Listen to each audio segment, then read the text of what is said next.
Guys, listen to this bold-faced lie. In America is done. But the other piece to keep in mind, too, is it's not regressive. Most consumption in America is done by the wealthiest people. So the idea that it's somehow regressive is just wrong. And by the way, perfect. A tax on wealthy people. That ought to get unanimous approval in the Hakeem Jeffries house. What a fucking grifter that guy is. I can't stand that guy on the left, dude. Yeah, one would think, but again, these tariffs aren't making their way down to consumers anyway.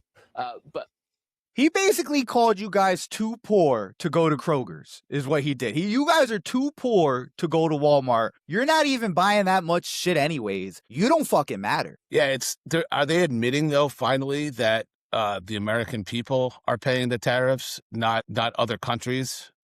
As was the Trump's messaging for 4 months, if not over a year, on the tariffs. And the fact that they're saying that tariffs are not a regressive tax that is borne by the wealthy. Okay, the wealthy people are probably paying more for tariffs, right? More of the tariffs. They also have more fucking money to be able to absorb the tariffs. I mean, it doesn't take an economist to figure this out. I'm just a numbskull, and I can figure it out, right? If I only make $50,000 and now I'm paying $1,000 more for my staple goods because of tariffs, and Elon Musk is paying $1 million more for tariffs because he buys more shit, who's in a worse financial position? Who is it hitting harder? Yeah, I mean, if you just peel apart what they're saying, it falls apart so quickly. And again, like he's on there. You would think those guys, would be smart enough to push back, but they're on the Trump train. They're going to let this slide. It's really hard to believe anything from this administration. It's just lie after lie after lie, and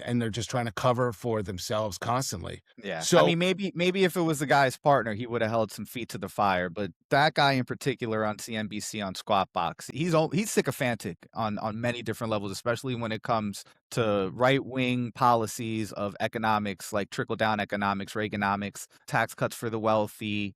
They hate us. They literally hate us. If your income and your wealth isn't more than $10 million, they fucking hate you. And if it's 10 to 100 million, they tolerate you. They still don't accept you. That's how bad this is. But just to kind of give, more examples, right? Apparently, Americans weren't going to pay more, but this says different. Trump's tariff cost American households $1,000 last year, according to the research group. The Tax Foundation said the cost might be even higher in 2026. So on average, American households spent an extra $1,000 last year because of the tariff. The cost is set to go even higher this year to $1,300 per household, assuming the existing tariffs stay in place. They might go higher. Who knows? Who knows how he feels tomorrow? Yeah, who knows what he's going to do? Yeah, again, like you and I are in favor of raising taxes on the wealthiest Americans for a variety of reasons. These tariffs did the opposite. They rose taxes on the poorest Americans, the Americans that just don't have the buffer or the income to be able to withstand that tax increase. And it's the dumbest thing you can think of. Like, how do you cripple an economy, take away money from your poorest who don't have disposable income, right? Right. Make sure that they're in pure survival mode so they can't pursue any of their dreams, any of their ideas, even if it could change the world. Listen, his slogan was "Make America Great Again." If we're going to say objectively when that was, excluding all the social issues, we're going to say post-World War II up until 1970, the 60s, around that time. Do you know what the top marginal income tax rate was on average? About 90%. So any dollar that people were making over the equivalent of, say, $5 to $10 million a year was getting taxed at 90%. That was the greatest economic expansion of the middle class ever.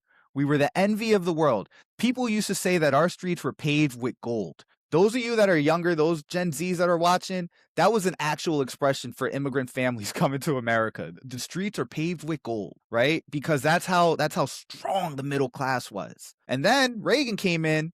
And, that we had some turmoil. We had the oil crisis. We had an inflation crisis the last couple of years under Carter. Wow. And then Reagan came in and he slashed the top marginal income tax rate. At the time, it was like 70%. He dropped that down to like 30 some odd percent. And then Clinton raised it to about 40%. And guess what we had in 2099? A surplus in our budget. And then Bush came in, cut the taxes, went to war, and we've been printing debt ever since. Raise the fucking taxes. Raise the taxes. It's historically worked. It works. Don't create a regressive tax on the poorest Americans is what the tariffs are. Yeah, I don't know how Trump supporters can support this. It surprises me every day. So you see that you're spending an extra $1,000 a year. In 2026, it might go up to $1,300. And a lot of Trump supporters are on government support, whether or not they want to acknowledge that or not. Obamacare subsidies have been cut. Potentially their SNAP or food stamps have been cut. And then, in addition to the tariff, raising all their prices. How do you support this shit? Right. And wages haven't kept up over the last year. The job markets, I seen something, right, where they says, oh, the jobs, there was 100 and some odd thousand jobs that were created in January. They're touting that's a great thing, right? 80,000 of those jobs were in healthcare. Yeah, if you work in healthcare, you're doing great. You're doing great. If you work in any other industry, you're smoked. It's bad for you. Keep your job. Hold on to that. 100% agree. Like, they were pounding their chest. They were going on every show to talk about the January job numbers. And if you just like peel back one layer, it's like, shit, this is all healthcare. And it's just like caring for aging boomers. That's really all it is. Right. And then plus that came on the heels of 1 million jobs downturn revision in 2025. Right. So like, I think we created no jobs or lost jobs in 2025. So this economy sucks. Yeah. And by the way, I believe Joe Biden averaged like 300,000 jobs a month throughout his presidency, gained. So, I mean, the numbers always show the Democrats, when they're in the presidency, create more jobs. We should have pulled that graph. Are better on the budget. I mean, the graph is out there. Listen, we're going to keep recording. There'll be another time where the graph is appropriate, but look it up for yourself when you have some time. Yeah, please look up the job creation by president over the last 40 years. 50 years. Be prepared to be amazed. Yeah. But listen, guys, don't forget to like, subscribe, comment, share, and hit the bell icon to get notified when we drop a new episode, and we'll talk to you guys soon.